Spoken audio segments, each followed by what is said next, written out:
Hey, it's Brett, and this is Brett and Some Books. And today we are starting the Progressive Plantation by Lorenzo Kom'boa Ervin. Introduction, Contradictions of Race and Class in the Struggle.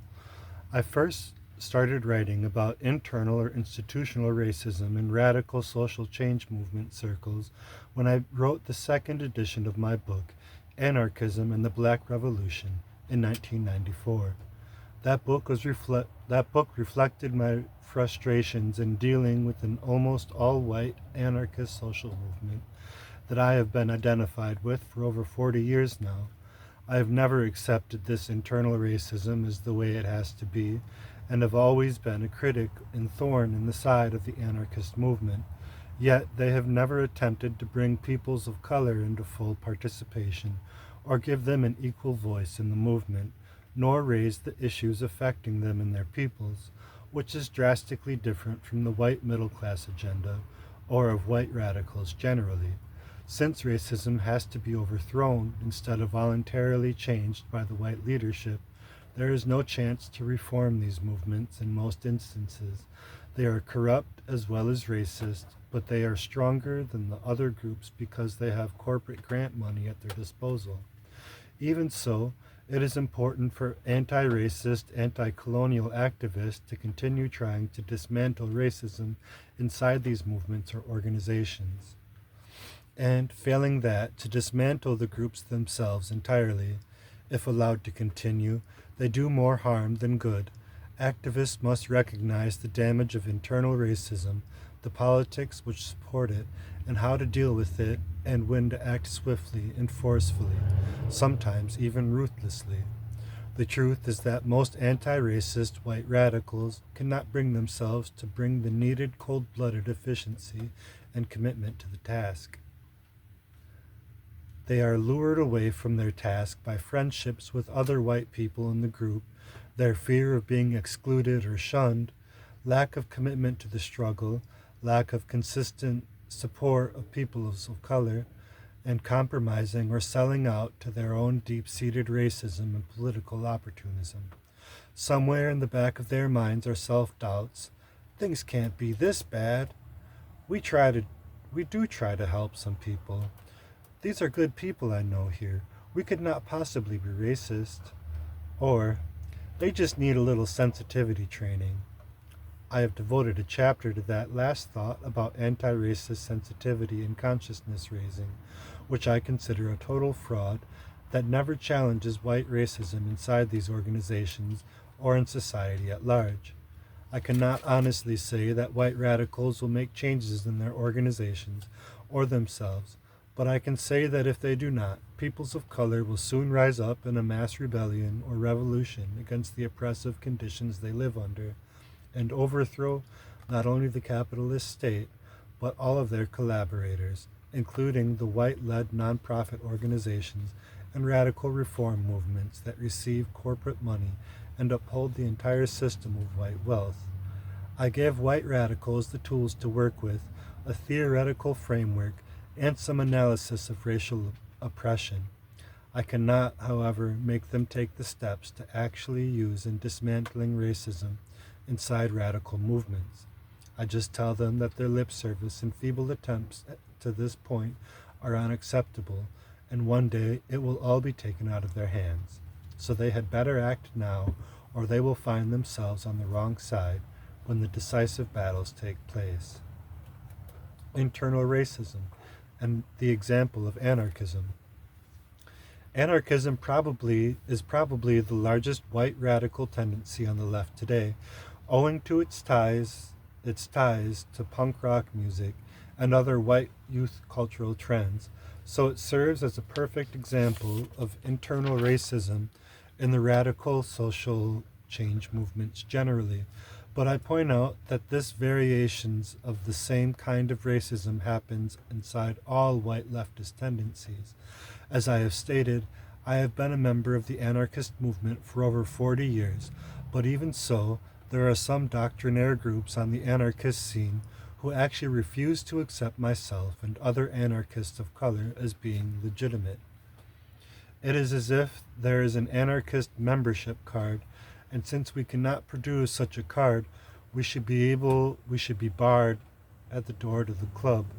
There are apparently anarchist groups still doing this type of racial exclusion, demanding prospective members denounce black, Chicano, or Asian nationalism to such an extent that they meet the group's ideological litmus test.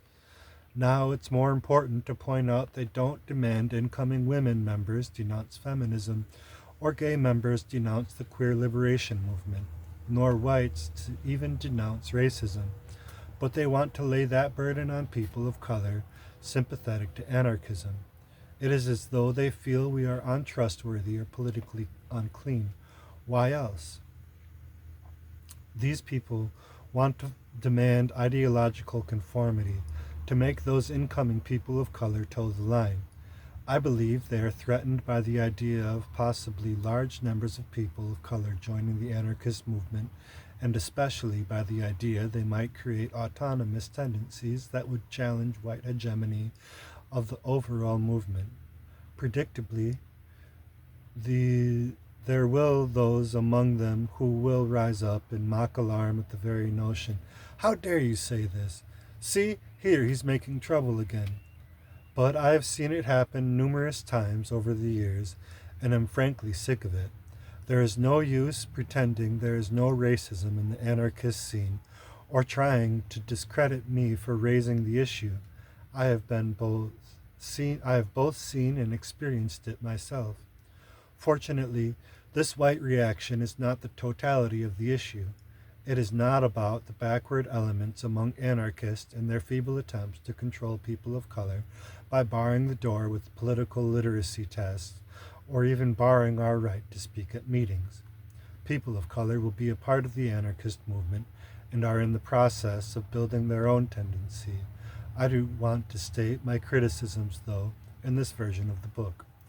I have been accused of workerism in some of my writing, and this has been projected as old school.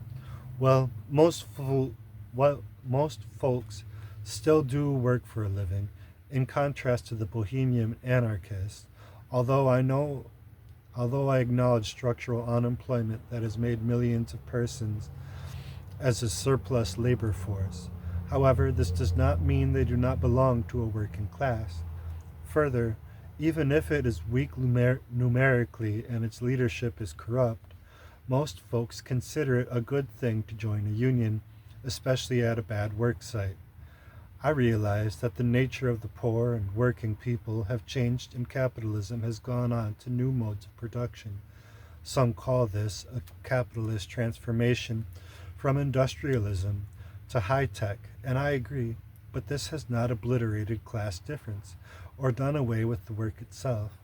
Class contradictions between rich and poor, order givers and order takers, workers and bosses remain. So I continue to talk about a labor movement, workers and poor people in the present tense. They are real people, not figments of my imagination. Clearly, there will not be any future labor or community victories that do not include black and other non-white workers as a strategic force. Yet, the white left, including regrettably some anarcho-syndicalists and platformists, still think that the white industrial workers are the vanguard of the revolution, and that workers of color should just wait on them to move from their privileged positions.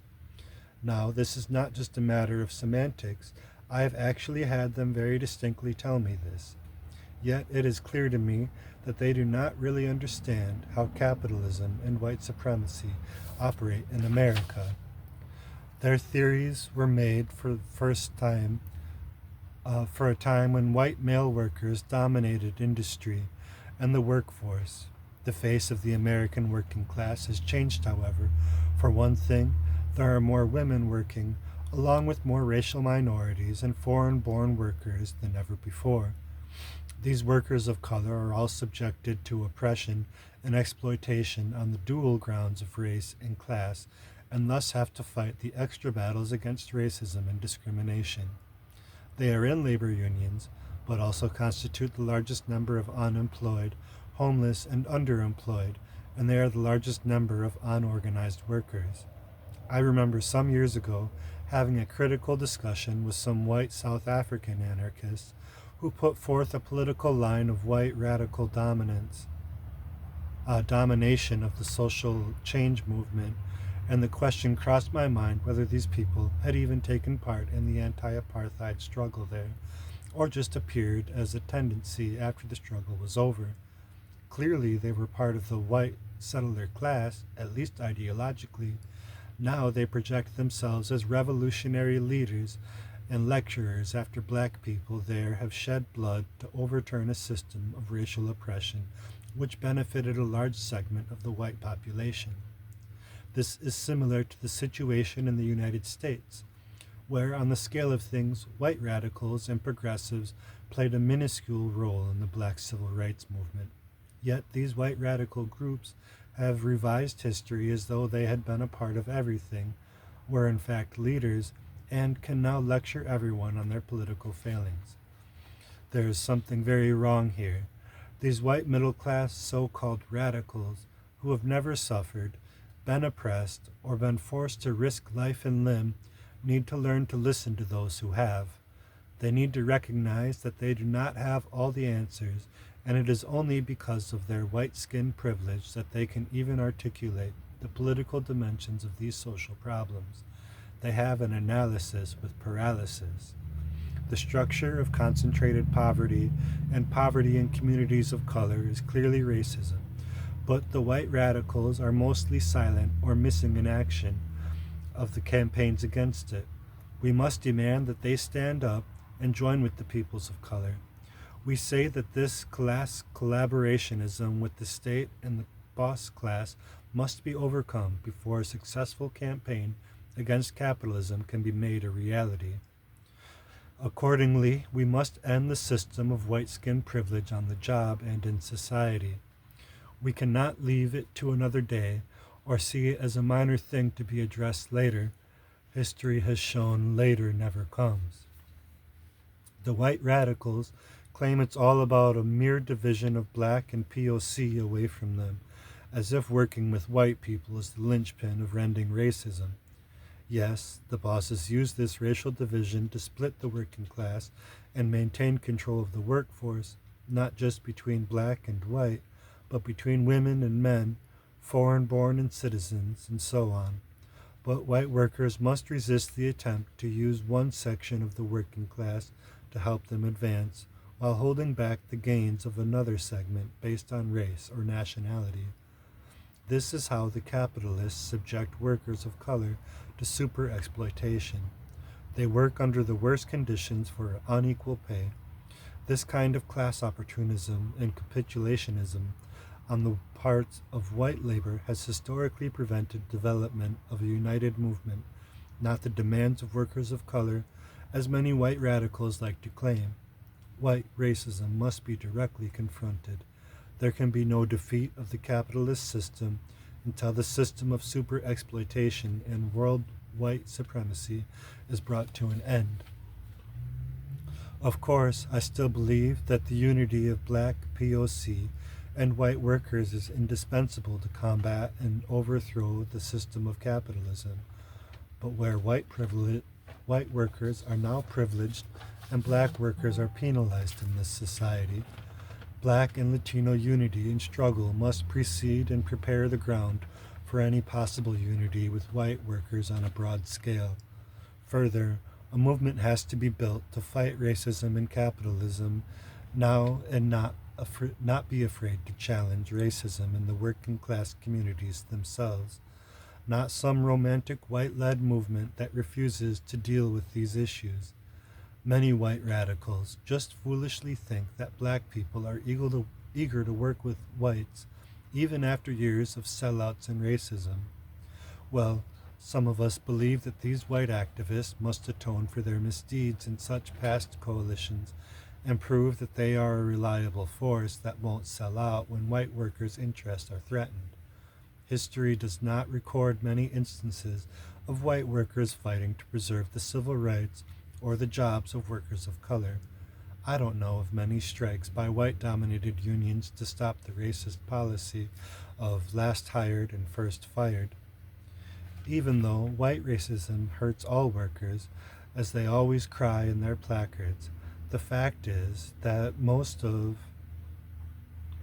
the white workers believe they currently have a better deal fighting for white rights, for their higher quality of life, than they do united with workers of color. So any movement or broad social change, whether labor union, community group, or whatever else, has to be ultimately a movement against racism and internal colonialism, not just blind calls for class unity. Unity and autonomy have to be the watchwords. Plantation politics and the left. The very means of class control by the rich is the least understood. White supremacy is more than just a set of ideas or prejudices. It is national oppression. Yet, to most white people, the term conjures up images of the Nazis or Ku Klux Klan rather than the system of white skin privileges that really undergird it. The capitalism system in the U.S. Most white people, anarchists and other radicals included, believe, in essence, black people are the same as whites, and we should just fight around common issues rather than deal with racial matters, as if they see any urgency in dealing with matters at all. Some will not raise it in such a blunt fashion. They will say class issues should take precedence, but it means the same thing. They believe it's possible to put off the struggle against white supremacy until after the revolution, when in fact there will be no revolution if white supremacy is not attacked and defeated first. They won't win a revolution in the U.S. until they fight to improve the lot of blacks and oppressed people who are being deprived of their democratic rights, as well as being super exploited as workers and enslaved as people. Apart from the very inception of the North American social movement, the simple-minded economist position that all black and white workers have to do to wage a revolution is to engage in common economic struggle has been used to avoid struggle against white supremacy. In fact, the white left has always taken the chauvinist position that since the white working class is the revolutionary vanguard anyway, why worry about an issue that will divide the class?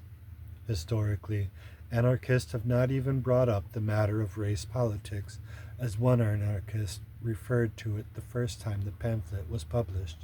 This is a total evasion of the issue. The capitalist bourgeoisie create inequality as a way to divide and rule over the entire working class.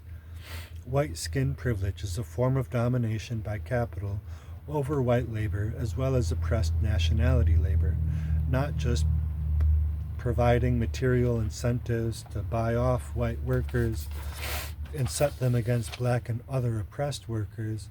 This explains the obedience of white labor to capitalism in the state. The white working class does not see their better off condition as part of the system of exploitation. After centuries of political and social indoctrination, they feel their privileged position is both just and proper, and what is more, has been earned. They feel threatened by the social gains of non-white workers, which is why they so vehemently opposed affirmative action plans to benefit minorities in jobs and hiring, and to redress years of discrimination against them in employment settings. It is also why white workers have opposed most civil rights legislation for democratic rights. Yet it is the day-to-day workings of white supremacy that we must fight most vigorously. We cannot remain ignorant or indifferent to the workings of race and class under this system, so that oppressed workers remain victimized. For years, black people have been last hired, first fired by capitalist industry. Further, seniority systems have engaged in open racial discrimination and are little more than white job trusts. Blacks have even been driven out of whole industries such as coal mining. White labor bosses have never objected or intervened for their class brothers, nor will they if not pressed up against the wall by white workers themselves.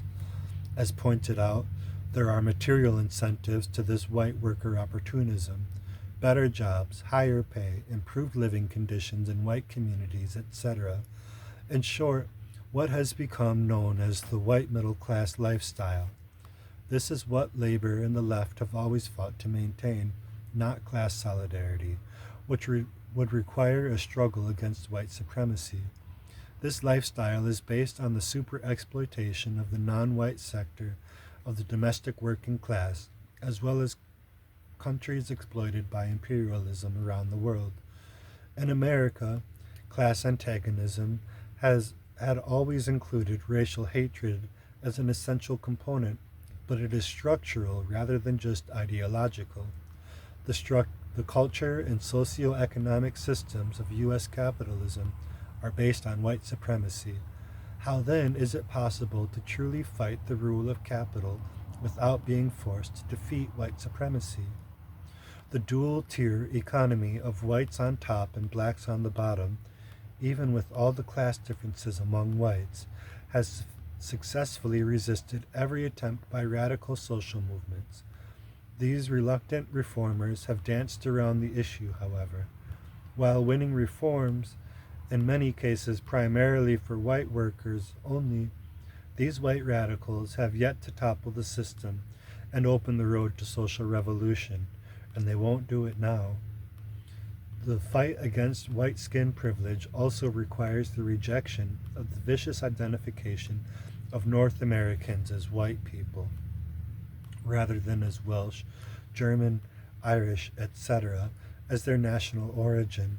This white race designation is a contrived supranationality designed to inflate the social importance of European ethnicities and to enlist them as tools in the capitalist system of exploitation.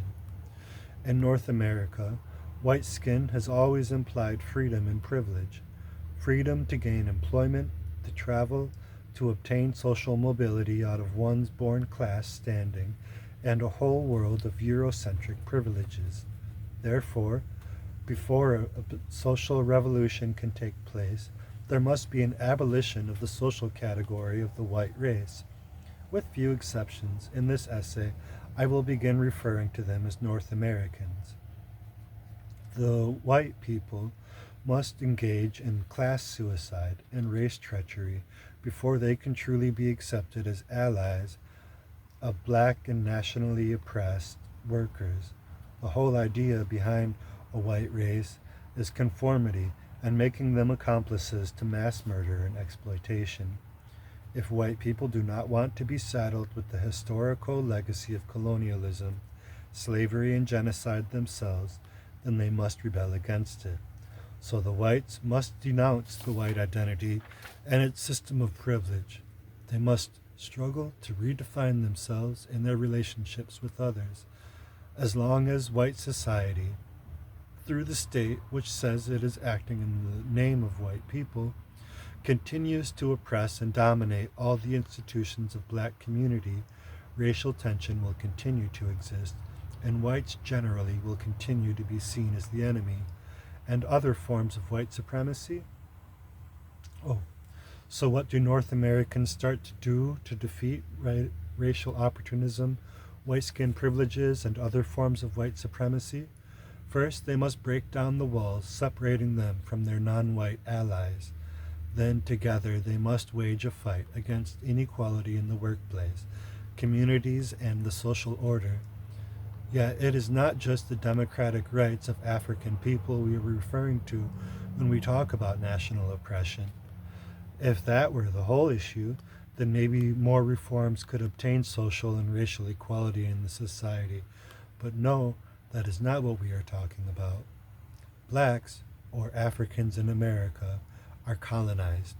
America is a mother country with an internal colony made up of black people who have been enslaved and oppressed for centuries. For Africans in America, our situation is one of total oppression. No people are truly free until they can determine their own destiny. Ours is a captive, oppressed colonial status that must be overthrown, not just smashing ideological racism or denial of civil rights. In fact, without smashing the internal colony first means the likelihood of a continuance of this oppression in another form. We must destroy the social dynamic of a very real existence of America being made up of an oppressor white nation and an oppressed black nation. In fact, there are several captive nations. This requires the black liberation movement to liberate themselves from a colonial existence based on capitalism, and this is why it is not just a simple matter of blacks just joining with white anarchists to fight the same type of battle against the state. That is also why anarchists cannot take a rigid position against all forms of black nationalism, especially revolutionary groups like the original Black Panther Party, which was both radical and socialist. Even if there are ideological differences about the way some of them are formed and operate. I am not asking white people to join in with certain backward nationalists who think that whites are inherently evil or do not want their support. But North Americans must support the objectives of racially oppressed liberation movements, and they must directly challenge and reject white skin privilege in the broader society. There is no other way. There is no shortcut to support resistance against racism. White supremacy is a huge obstacle to revolutionary social change in North America. The Black Revolution and other national liberation movements in North America are indispensable parts of the overall social revolution. North American workers must join with Africans, Latinos, and others to reject racial injustice, capitalist exploitation, and national oppression. North American workers certainly have an important role in helping those struggles to triumph. Material aid alone, which cannot be assembled by white workers for the Black Revolution, could dictate the victory or defeat of that struggle at a particular stage. I am taking time to explain all this because predictably some anarchist purists or white progressives will try to argue me down that having a white movement is a good thing. Why, we're active among white youth, and we're fighting Wall Street capitalists, or so on. Further, they feel blacks and other oppressed nationalities just need to follow them, and this argument is just Marxist national liberation nonsense. Well, we know the reason for calling anti-racist movements inside the left itself is to challenge this chauvinist perspective right in the middle of our own movement. An anti-racist liberation support movement would not exist just to fight Nazis. It would directly support the movements of color with material aid and support the needs of movements of color to challenge and correct racist and doctrinaire positions on race and class within the anarchist and left radical movements. The fact is, if white radicals cannot do that, then they do not help to organize any wing of the working class, black, POC, or white, and are of no use to anyone. In fact, most white radical movements are enemies of the poor, peoples of color, and working peoples. This is what must be recognized right now, when Occupy Wall Street and its solidarity movements have surfaced, making just these white rights arguments and more are choking on the worst politics and internal racist dynamics. I will talk about this later. Please subscribe and share so that you can hear the rest of this and other good written works.